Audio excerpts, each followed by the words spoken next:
વરસાદને લઈને અંબાલાલ પટેલની આગાહી સામે આવી રહી છે। આગામી 48 કલાક છૂટાછવાયાની વરસાદની આગાહી છે। સૌરાષ્ટ્રના જિલ્લાઓમાં વરસાદના ઝાપટા પડી શકે। વડોદરા, આણંદ અને અમદાવાદમાં પણ છૂટો છવાયો વરસાદ થઈ શકે। તો બનાસકાંઠા, સાબરકાંઠા, અરવલ્લી અને પંચમહાલમાં પણ આગાહી છે। દક્ષિણ ગુજરાતના જિલ્લાઓમાં પણ વરસાદની આગાહી। આગામી 48 કલાકમાં ગુજરાત સૌરાષ્ટ્રના ભાગોમાં ભિન્ન ભિન્ન ભાગોમાં વરસાદ થવાની શક્યતા રહેશે, જેમાં મધ્ય ગુજરાતના ભાગોમાં વડોદરાના ભાગો, અમદાવાદના ભાગો તેમજ ઉત્તર ગુજરાતના ભાગો, ગાંધીનગરના ભાગો, મહેસાણાના ભાગો, બનાસકાંઠાના ભાગો, સાબરકાંઠા, અરવલ્લીના ભાગો અને પંચમહાલના ભાગોમાં છૂટો છવાયો વરસાદ થવાની શક્યતા રહેશે। આ ઉપરાંત દક્ષિણ ગુજરાતના ભાગોમાં વરસાદી ઝાપટા વધુ પડી શકશે અને સૌરાષ્ટ્રના અલગ અલગ ભાગોમાં પણ વરસાદી ઝાપટા પડવાની શક્યતા રહેશે।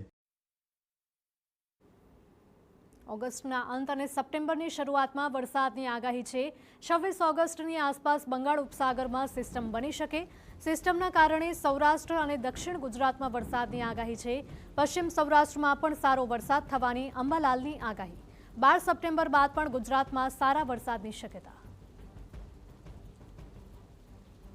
26મી ઓગસ્ટ આસપાસ બંગાળ ઉપસાગરમાં એક સિસ્ટમ બનવાની શક્યતા છે।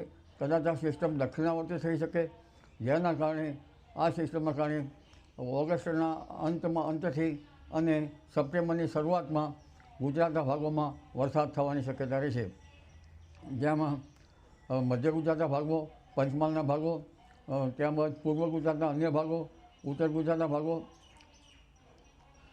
પાટણ સમી હારીતના ભાગો અને લગભગ ઉપરાંત સાબરકાંઠાના ભાગો, બનાસકાંઠાના ભાગો અને અરવલ્લીના ભાગોમાં વરસાદ થવાની શક્યતા રહેશે।